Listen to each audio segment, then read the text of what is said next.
Good afternoon, dear colleagues. Today, during the Europe Days and events connected to the launch of the new Erasmus program to 2021-2027, I'm pleased to open the special session dedicated to the Jean Monnet project, and namely to the new call for application 2021. I'm honored that this event brings together university representatives from all Eastern Partnership countries. I would like to thank national Erasmus offices in Armenia, Azerbaijan, Belarus, Georgia, and Ukraine for their full support in organizing this event. Thank you very much for this.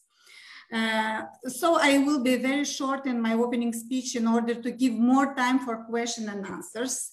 So I'm pleased to give the floor to Antonio Fonteles de Lima, Project Officer at the EaP, the European Education and Culture Executive Agency. Antonio, thank you again for your openness to present the novelty of the Jean Monnet project action and to answer the question of our participant related to new application form, budget, etc.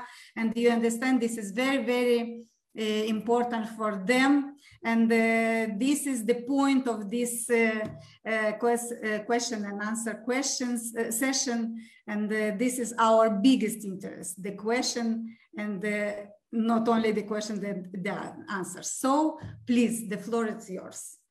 Okay. Good afternoon, everybody. My name is Antonio Fonteles. I'm a project officer at the European Education and Culture Executive Agency.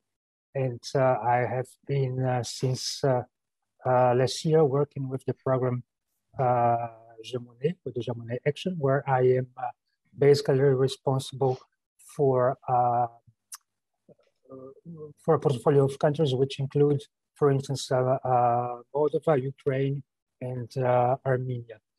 We'll today make a short presentation about the Jean Monnet Action, the historic, the current figures, and mainly the new call, which is already open.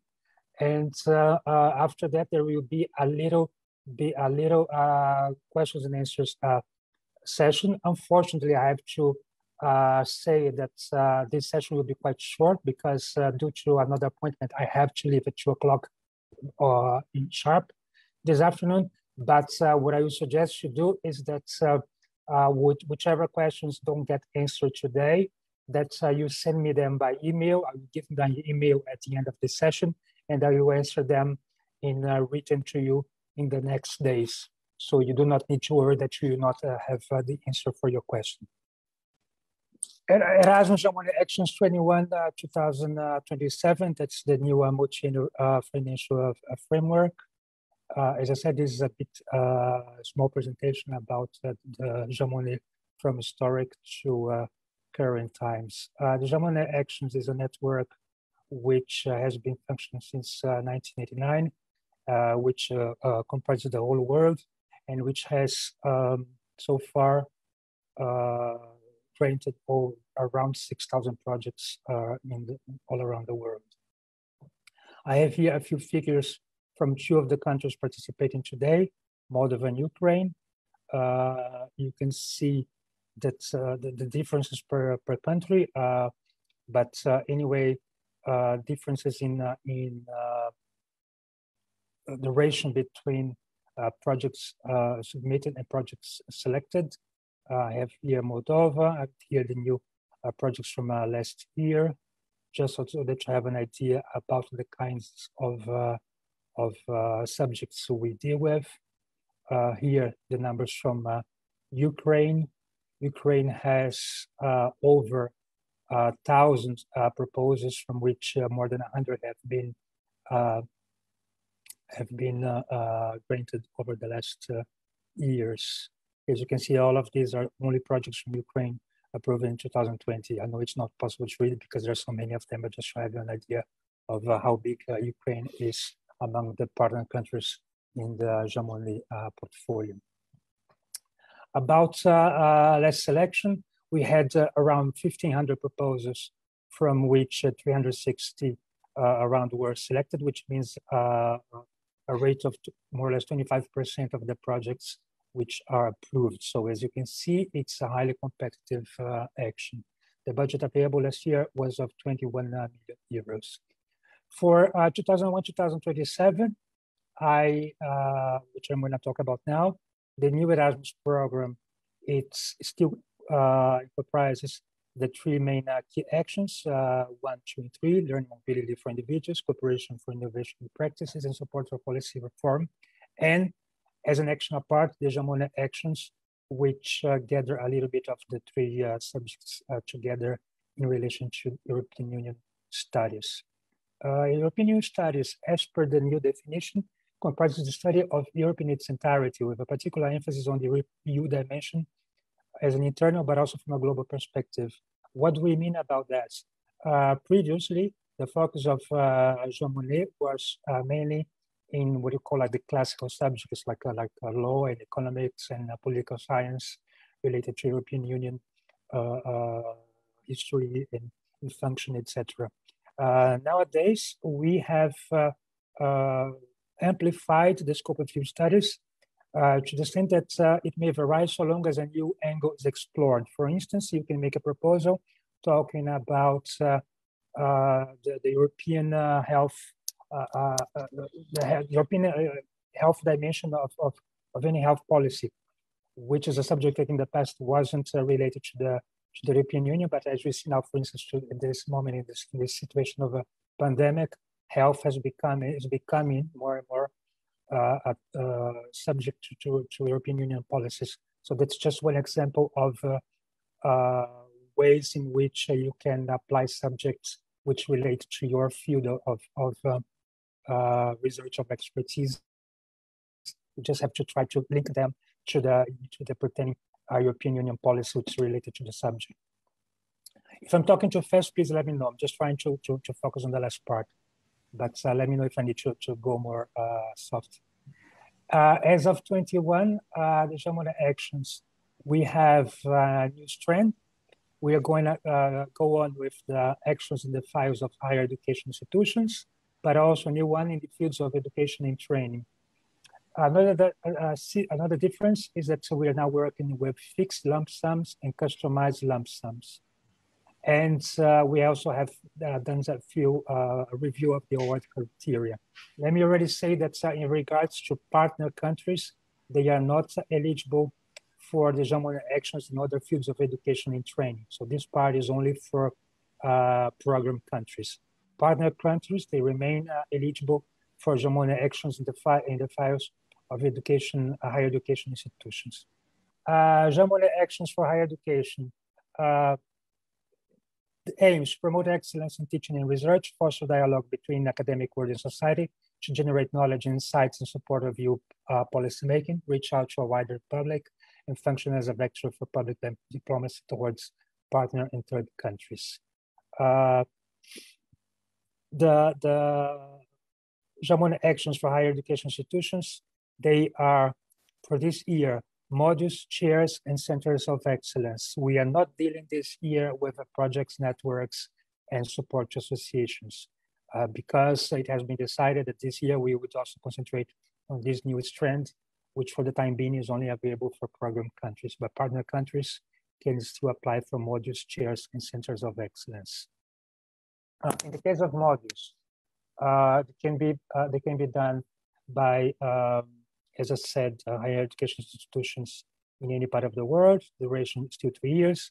Maximum EU contributions of 3,000 euros, which represents 75% of the total amount of the project, and it's a fixed lump sum. And the requirements that there should be a minimum of 40 teaching hours per academic year. Summer courses are allowed.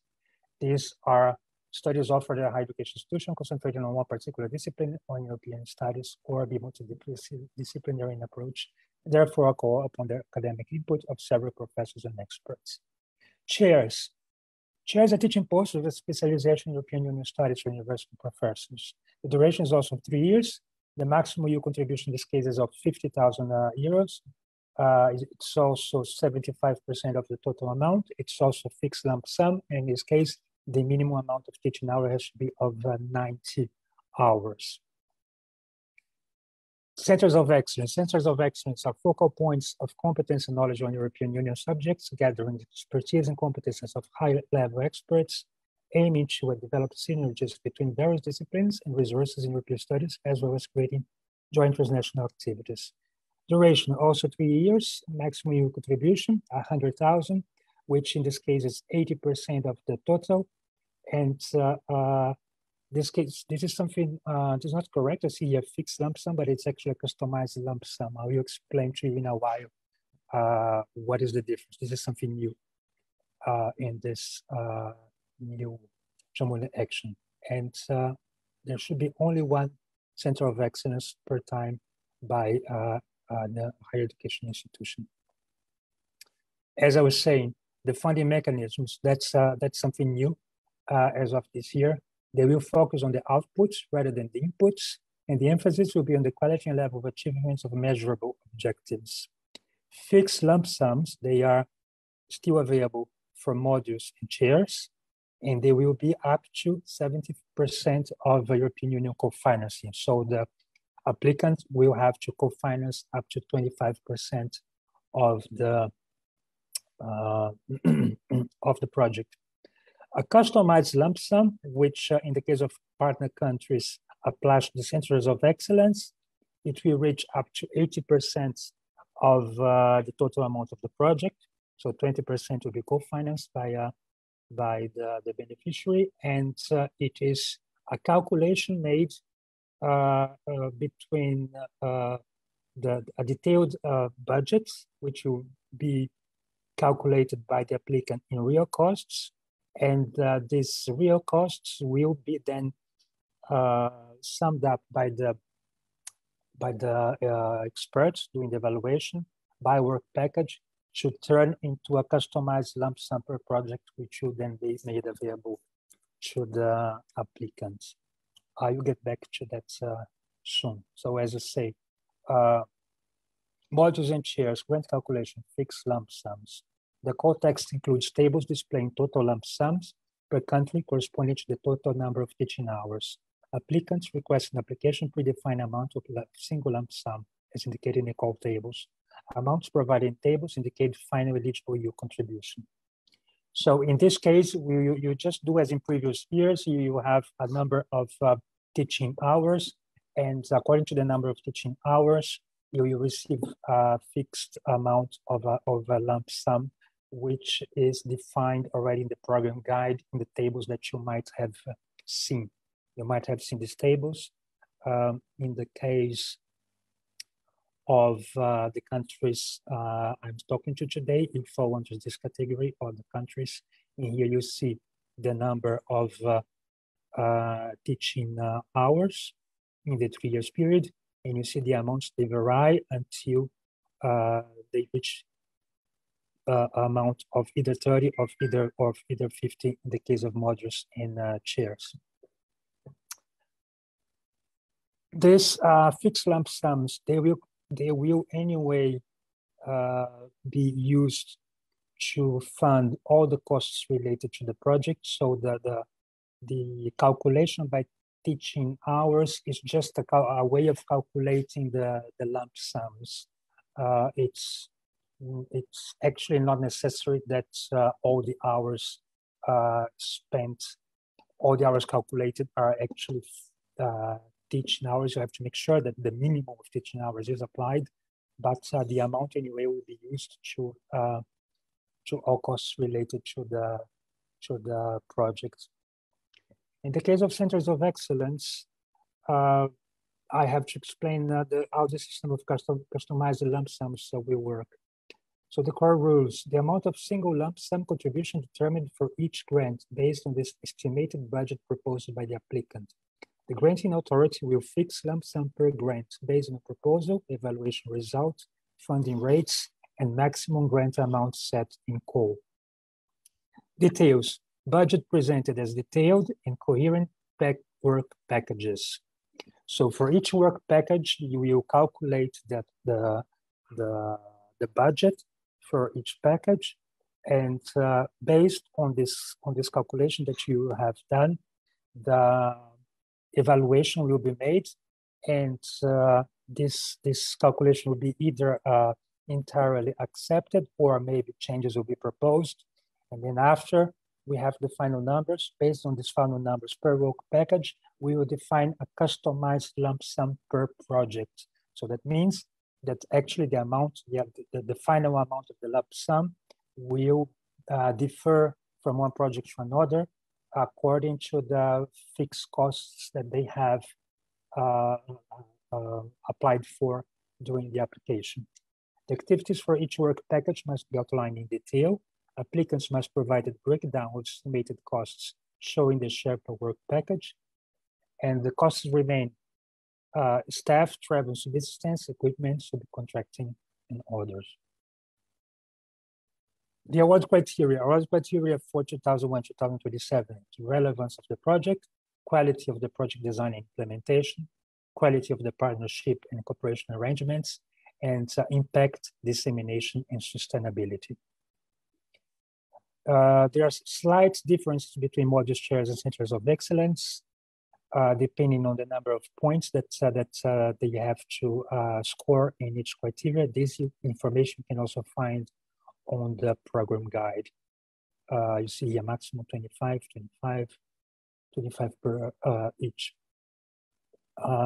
Relevance of the project. Number one, meets the objectives of the Monnet action, which I have already explained earlier in this presentation. And the extent to the proposal reach the priority target groups, which are higher education students on European Union studies, higher education students who do not automatically come into contact with EU studies, or for Erasmus partner countries, the potential to enhance EU public diplomacy. So this has to be also the potential that the project has to... Aceasta ar trebui să fie un potențial pentru proiectul nostru. Sorry? Excuse me. I think this is a technical moment with the translation. Oh, okay. Should I go on? Yeah, yes, sorry. Okay, no problem. Quality of the project design and implementation. The methodology. Etapa de implementare a proiectului și vedem cum e designul proiectului. Methodology, management, coherence, and monitoring. Metodologie, managementul, coerență și monitoringul și evaluarea strategiei proiectului. Okay. Acum vom discuta calitatea parteneriatului și... I have noticed, I'm just trying to stop. Victoria, doar o clipă să vă adăugăm în traducători. Just 1 second, it's a technical moment.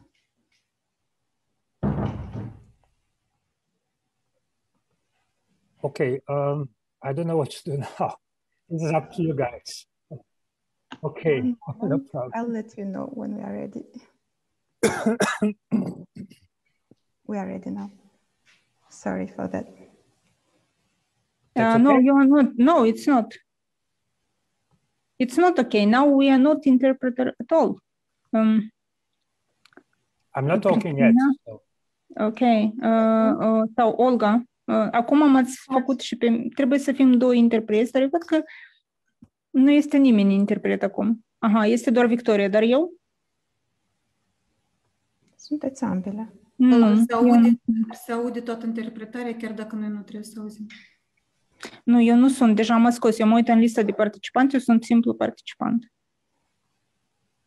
Noi putem să fim 2.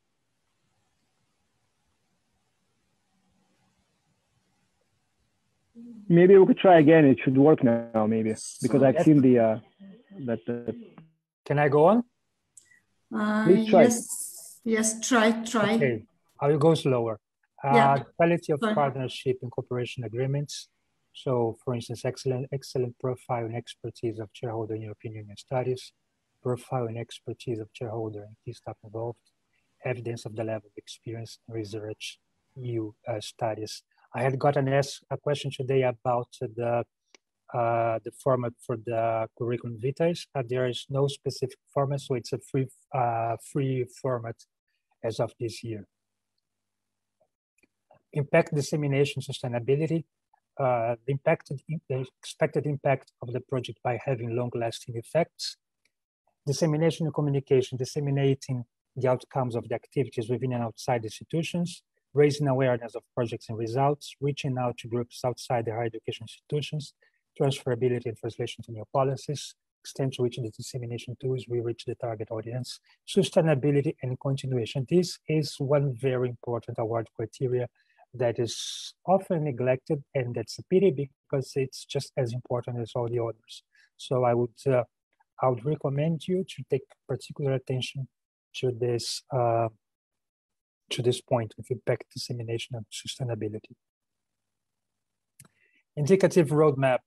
As I said, the deadline, as far as we know, is still the 2nd of June. We are not working at the moment with a possibility of extension. The evaluation period will happen throughout the summer of 2021. Notification of results to applicants, they will happen more or less by the end of the year, which means that you are faced with the following situation. If you are planning to start in September of this year, you have from one side the advantage that your project will be ready to start when it gets the financing, and the financing in this case will be retroactive. But you take the very high risk that if you don't get the grants, you have already started the project and you don't have the money to fund it. So it's risky.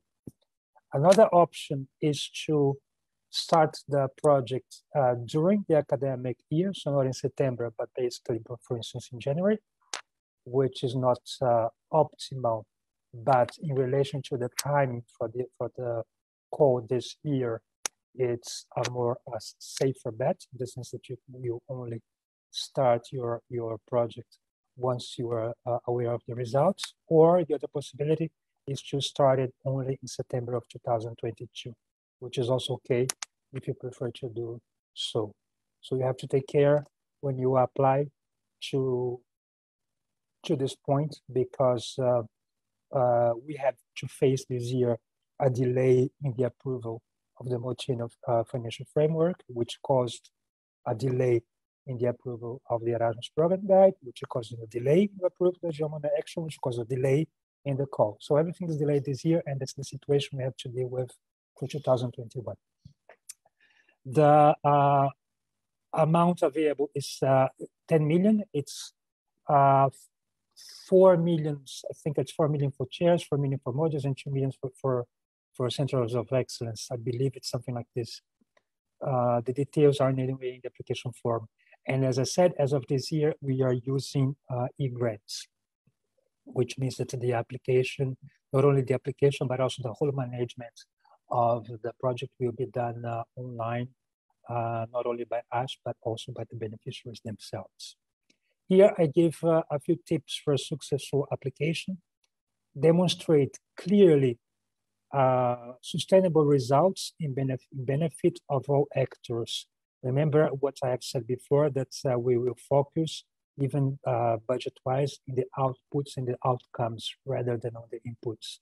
We want to see what the results of the project will be. So make sure that you have that very clear in your application. Count with a clear institutional support from the organization. So make sure that you as the project coordinator, that you are really fully backed by the institution you are representing. Be ready to start as soon as the call results are published. This point, as I said to you, you have these three options that I just mentioned. So, you have to take either the risky, but from the eyes of the evaluator, maybe better, but it's the riskiest, or take the one which may be less attractive, but it's more safe, which is in September, or maybe go for a midway, which is starting in the middle of the academic year, which I know is not optimal for you guys, but having seen the delays we have to deal with, it might be the most realistic option at the moment. Please make sure that you have clear, complete, concrete, concise, and coherent proposals. Don't leave any, let us say, loose ends or untied knots. Make sure that everything is included in the proposal. Count with the active participation of all team members. So if you have 5 team members, make sure that that you, in the application, that you describe how they all will participate in the project. Not that there's just one project coordinator, taking care of everything, and the other members are just as figurants. You should make sure if you have a team member, that they have an active participation in the project. Here I have a screenshot of the funding portal. So when you go there, you have to choose for the Erasmus program, and then you get a list of all the. You can see, like, you can click on view, and you get all the open calls, and you see that our calls, they are already they are available for submission of applications. Here I have a few useful links, the link to the Tender and Opportunity portal. I have a link to the platform where you can look for information about the previous projects and project results to get stuff maybe inspired about how to construct your project. And here the mailboxes are not only the functional mailboxes, but mine. In that case, I'm responsible for Ukraine, Moldova, and Armenia. My colleague Raluca Yagar, she's responsible for Georgia and Belarus. And my colleague Maria Victoria, she's responsible for Azerbaijan. So if you have any questions that I might not be able to answer today, I would just recommend you to send it to me on written, and or to my colleagues, and we will answer to you in written as soon as possible. That's the end of my presentation. Thank you very much, Antonio. Thank you very much to be so clear, to trying to answer already some of our questions, which was sent to you before the 7th. So I think we will proceed to other questions, and we have already a list of 10 questions. I will start with those dedicated to the budget calculation. So one, I think you have already mentioned in your presentation, but in order to be very clear, for Monnet module and chairs, do participants need to fill in the detailed budget tables, or these detailed budget tables are all only for Center of Excellence? Okay, I mean, I received this question this afternoon, and I wasn't sure if you had really understood, because when you say detailed budget, I wasn't sure if you were saying detailed budget per work package or not. If you mean detailed budget per work package, this only relates to centers of excellence. It does not relate to modules and chairs. Mm-hmm. If you mean detailed budget in the sense that you distribute the teaching hours by the people participating, then that's just a detailed budget as any other one. But it's not the one applicable to centers of excellence. The centers of excellence is the one that you have to define per work package on a real cost basis. Mm-hmm. Thank you very much. We have some questions, even those questions which was sent by Lana to you on the budget, and I will just how to say. I have a few of them here. Yeah. I have them here on my other screen, so I can already answer a few of these questions. The first question. Mm-hmm. The first question about when the grant will be paid. You still receive a pre-financing, okay? What the program guide says that according to the lump sum scheme, the lump sum for a work package will be paid only when the entire work package has been completed. What it means is only that you will receive the full amount of the grants if the whole package is completed. Otherwise, there will be a deduction on the final balance. So you will still receive the pre-financing. And then on the final balance, when we receive the final balance at the end of the project, we will check if all the work packages were fully completed. And if they were not fully completed, then there will be either a deduction or a recovery order, depending on how is the level of completion of the work packages. But you still receive the pre-financing at the beginning of the project, so don't worry about that. This pre-finance, it is how many percent of all sum, or this is a lump sum of the budget? How it is? Yes, Parviz. The lump sum is, as I said to you, it's either up to 30,000 or up to 50,000 in the case of modules and chairs. That's the maximum, and this maximum corresponds to 75% of the total amount. So the other 25% will have to be from the university on co-funding. Okay. Regarding the amount of the pre-financing, I'm not so sure at the moment if it's still the same as before, or if it has changed. But it usually varies between 70, 80, or 90, depending on the project. So if you want, I can check this information and send to you later to be specific about how much it is. But it's anyway something between 70 and 90. So. Yeah, thank you very much. Thank you. You're welcome. I think this is clear. Yes, Parviz, you have a... Just a very short question, Antonio, regarding the lump sums and the novelty introduced for the ceilings of up to which amount they can receive for chairs, for instance, and models from the partner countries. What I can see now is when you said that there are 10 million available under this call, is that the average of funding received per project from our countries at least goes down significantly, because now to be eligible for full funding under chair, for instance, the applicants need to have at least 750 teaching hours in the project. While, for instance, in other countries, for instance, as Saudi Arabia, for them it's to receive this amount of funding, 90 hours would be enough. So are we expecting more projects from these countries, or how the distribution will be made? Because this is really worrying us. Okay. You see what I mean, though, right? Yes, I know what you mean. I mean, it is true that unfortunately the budget for the Erasmus program had to be reduced as of this year because, among others, because of Brexit. So there was a substantial cut in the budget from what happened last year. So everything had to be a bit turned down.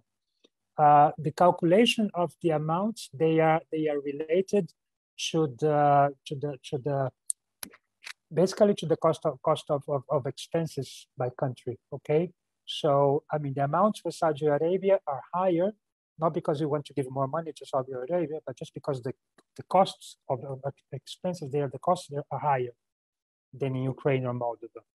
But having this in mind, they have calculated in a way that they are more or less, in terms of purchase parity, they are more or less equitative per country. It is true that in all cases, in order to reach the full amount, you will have to have larger projects. This is also true. But on much the other larger, hand, much larger. Yeah, but on the other hand, this also helps organizations which are not able to implement very big projects, but which still will be able to get the financing with a smaller project. You have to take into consideration that the competitive of this call is very high. So we just want to make sure that there is a chance for everybody. So thank you for your explanation, Antonio. I think we could proceed to the question 2 from received from Lana in order to explain very clearly how to proceed with the budget preparation. What is the correlation between the automatically calculated lump sum based on the number of teaching hours and the amount identified and the detailed form? Should the amounts in the detailed budget table be distributed within the available lump sum that was automatically calculated, or should they be calculated independently from the lump sum? That's what I was telling before. That's what I was telling before. I mean, it depends on what you mean by detailed package, detailed budget. If you mean detailed budget by work package, this only applies to centers of excellence. This does not apply to modules and chairs. So please make sure to separate these two things. If you're saying detailed budget, just the distribution of teaching hours per teachers and per amounts, etc. I mean, this is just following the tables which are already published in program guide. You basically see that for each tranche of hours, there is a specific total lump sum. So you just have to divide this lump sum by the number of teaching hours by the number of teachers, just like in previous years. So there's not much change about this in this sense. Another question, thank you. Another question is, I think, is for Jean Monnet module and chairs. In the Jean Monnet action, there is teaching and research activities. Shall participant have two separate working packages, or one for teaching, another for the research? So how to organize these work packages? If you have some, how to say, explanation on the content of work packages, what it is expected. I mean, as I said again, like the work packages the detailed budget per work packages, they do not apply to modules and chairs. And the calculation by teaching hours only applies to modules and chairs. So we're talking about different things there. Okay. There's one thing which is the budget for modules and chairs, which is calculated by the number of teaching hours. And the number of teaching hours is just a reference. It's not necessarily that all these hours will have to be teaching hours, provided that the minimum amount of teaching hours is respected, like 90 in the case of chairs and 40 in the case of modules. I mean, you have the freedom to use the total amount of the lump sum to cover all expenses of the project, because we understand that the costs, they are related to the production of those teaching hours, and that they wouldn't happen if you don't have the materials for it. So the reference teaching hours is just a way to calculate the budget. Okay. In the case of I see Miss Johnny from Georgia, she wants to talk. I've seen. I'll talk to you. If you're talking about the work packages, the detailed budget for work packages for the centers of excellence, then this will be on a real cost base. And then at the end of this calculation, the experts will analyze the application, and based on the total amounts, there will be fixed customized lump sums per each project. This is basically just a way to simplify the assessment of the reports at the end of the project, because we have each year an increasing number of projects, and basically we just don't have the work the main force to deal with it. So we're just trying to simplify the work. Once you have the lump sum, that's a fixed amount. So you get the amount and you use it, the way it best suits you, provided all work packages are completed. Thank you. Lika, please. Yes. Thank you. Since you mentioned the reporting period afterwards, I mean, I want to go back to the modules and chairs only, and we are talking the lump sum. So theoretically, is it possible that different universities from the same partner country will calculate, let's say, cost of each teaching hour differently, depending on what of additional cost they have to cover from this lump sum? Because previously it was kind of fixed. What was the ceiling of reimbursement per one teaching hour? Now we don't have this ceiling. So, and I hope this won't create any problems while assessing the projects, because you might have projects from different universities of the same country who have the same lump sum, but when they start implementing, they might pay different amount to their professors because they have to cover different other costs from the same lump sum. So will it be clear for everybody there or not? Because I'm a bit confused with this approach. I mean, if you think on the other way, actually, the lump sum, it's just a simplification of the old method. In the old method, you would calculate the number of teaching hours per teacher, and you get that amount, and then you have the percentage over it. Basically, what we are doing now is that we're saying from 50 hours to 100 hours, you get a fixed amount. And this fixed amount you can use as you wish for the implementation of the project. So it actually makes your life easier. Which means that we have flexibility of reimbursing the professors under this model. Okay, yes. And one additional small question. I mean, in the application form, when we have to upload the documents, you know, part B, CVs, budget, etc., there is other annexes. So what could be other annexes? I mean, I already got questions. Could it be recommendation letter, or what could it be? Unfortunately, I cannot answer this question yet because this is an ongoing issue. I told you in the beginning of this presentation that there were still ongoing issues with the application, and for which we don't still have the answer. So if we leave it empty, it's not a problem if you don't have any additional annexes? For the moment, I would say you no. Cannot leave it empty. Yeah, but I don't think you can leave it empty because the system will not validate it then. We tried that. So that's why I'm saying I don't have an answer to this question at the moment, because we have already received this question from other people, and there's no clarity about it. We need to answer to receive the answer from the GEAC, and we are still waiting. So I'm very sorry about it. A few questions that I will not be able to answer today. That's what I'm saying. Please send to me in written. You have my email already, and I will answer as soon as I have the answer. Thank you. While we are on these uncertainties and delays, I still get questions from our audiences saying, will there be an extension to the deadline? Will there be? So there is absolutely no chance for the extension. And I can see from the chat from other countries, people are asking as well, given that there's been delays and there's still a lot of uncertainties and everything. I didn't say that there will absolutely not be an extension. I said that for the time being, we are not expecting any delay, any extension. What I can say that we would really appreciate if we could have some, because there are still a lot of questions. Which true.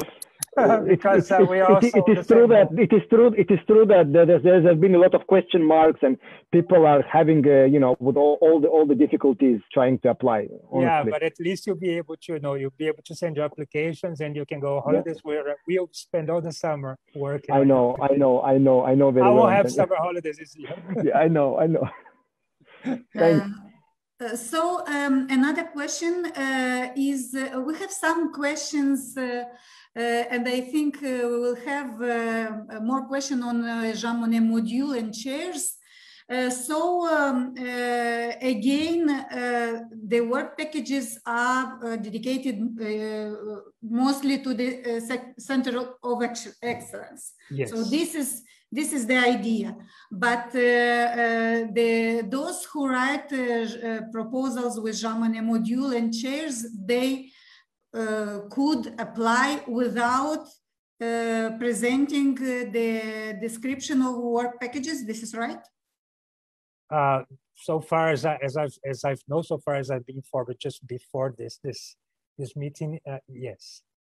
But as I said to you, at the moment, nothing is, or very, very little things are 100% true. So if there's anything changes, I'll inform you. But for the time being, what I can say is work packages, detailed budget per work packages, they only apply to centers of excellence. They do not apply to modules and chains. This is Antonio, the question from Armenia, we ask about the online application system. There are some documents, part B, budget, mentioned with the red dots, and documents with CV and previous projects, etc., with green dots. Just to understand, is that mandatory uploaded documents with green dots, or it should be mandatory to upload with red dots? What to do with those two dots, two types of dots? Okay, to be honest, I haven't seen the application online yet, so please let me know which exactly you're telling me, so then I can tell you if it's mandatory or not. One thing I can say, like you had asked me about the CVs, about the format. It's free format at the moment. Someone had asked me from the Netherlands, and they had asked me about the declarations of honor. The declarations of honor are actually only be asked after the selection phase, only to the selected applicants. But as I said, again, I'm not at this moment in a position to tell you specifically which documents need to be attached to those on those fields. And yeah, I know it sounds weird, but and it's also very weird for us to be in a situation like this.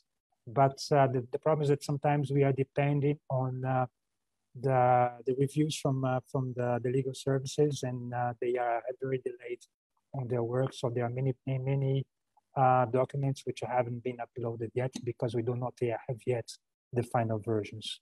So that's why I can't give full answers sometimes. So I'm sorry about that.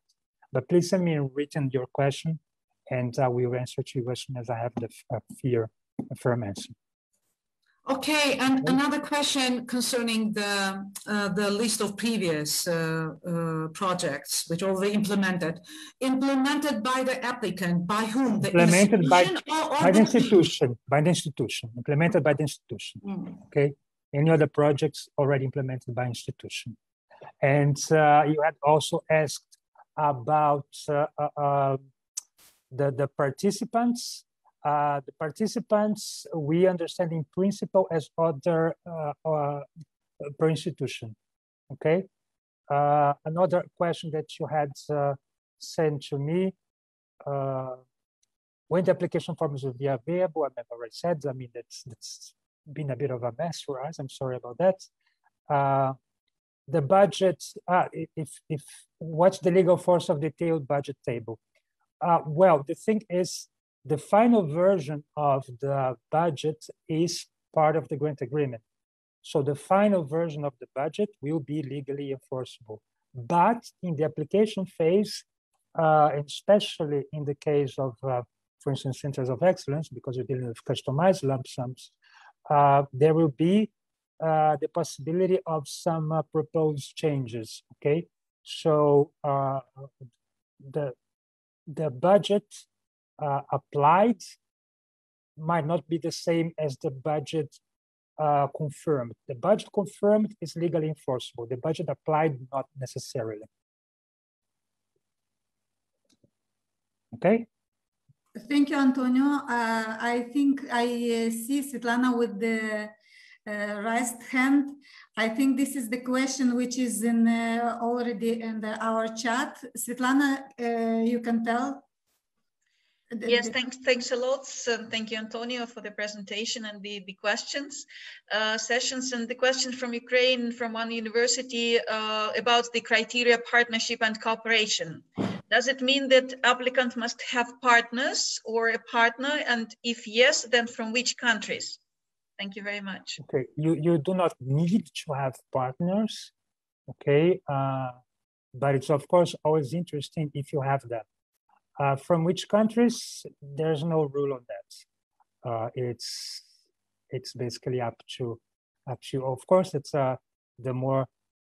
It depends on the kind of project. I mean, if you're gonna make a project about European Union policy on the Eastern Partnership, then it's interesting to have other, other countries involved, partners from other countries involved. If you have a project on a certain kind of European Union policy, then it would be interesting to have program countries involved. If you're going to make a project about European foreign policy, then maybe it will be interesting to have countries from all around the world. It depends on the project that you have. Okay, and as I said, it's not necessary, it's not mandatory, but it's always it looks beautiful in the picture. Thank you very much. So there is no changes since the previous call in this matter of the partnership. No, not really. No. Thank you.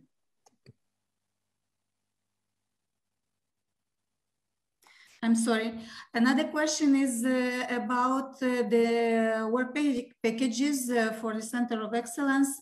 The question is about how many work packages must be in an application, and how I understand that you cannot tell exactly how many, but maybe to explain if the applicant is how to say, free to organize his application as he wish, or I mean you need to have at least 5, which are those 5 main budget headings, those staff and equipment, and I mean I've told about it in the presentation. So those 5 main budget headings, I would say there would be one for each. But you have based on that, you are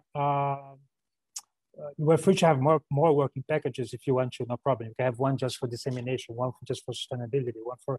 I mean, in fact, the more detailed your project is, the better. There's no doubt about that.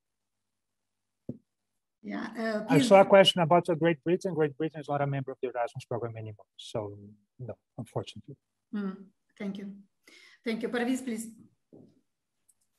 Antonio, another question about the team members. While preparing the module of Jean Monnet, could within the team could be a professor from outside of the targeted university, and also a team member as a, for example, master degree student? It can be from another university, it's not a problem. It can be also from a master degree. Of course, that the preference is given to holders of PhDs. So you have less chances if you are dealing with people with master degrees. That's just the way it is. But it's not an impediment. Okay. Thank you. So I don't know. Parviz, do you have a question? I saw you has hand raised. I don't see Parviz already. Yes, I'm here. I just had a problem with one device. I switched to another. That's why I can share the video. I have a question to Antonio regarding the Jean Monnet projects that we had in the past. Are we going to have them as it was mentioned somewhere? When is that going to be possibility for applying? Good question. We expect that we will have them back in the future, but we do not know yet when, because this will depend on how the new strand on high schools will be developed. What I can say, and also on the agency's capacity to manage these projects. I mean, the agency we are supposed to increase our manpower over the next years, but for the time being, we are already so overloaded that it would be impossible for us to give to even answer questions to our applicants if we had to deal with our projects, with all actions. So the Jean Monnet projects, networks, and support to associations, they were not available this year, and they are in principle not yet available in 2022. They might be available as of 2023.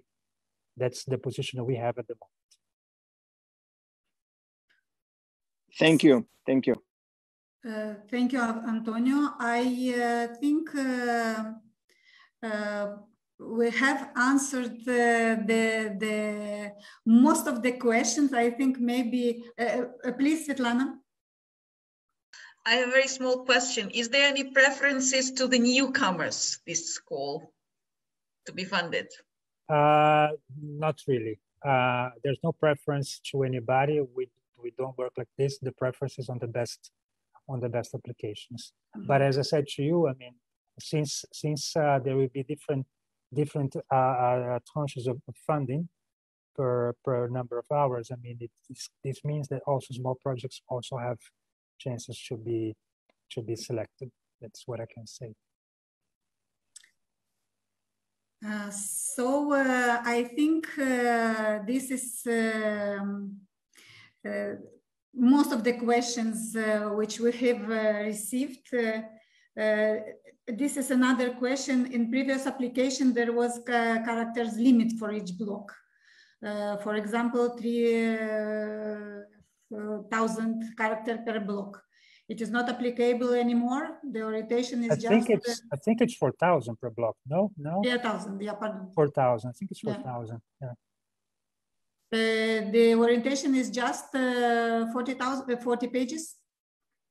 Oh, that I don't know. Sorry, I would have to check. I know it's 4,000 characters. That I remember. Yeah, that's because yeah, go on. I'm also dealing with another call at the same time. I'm dealing with the designated institutions calls, which is happening at this very moment. So I'm dealing with all the calls. I'm very busy. So I also have this on top. So, but I will come back to you with all the questions that I wasn't able to answer today. That's for sure. Don't worry about that. There's one more question from Lana.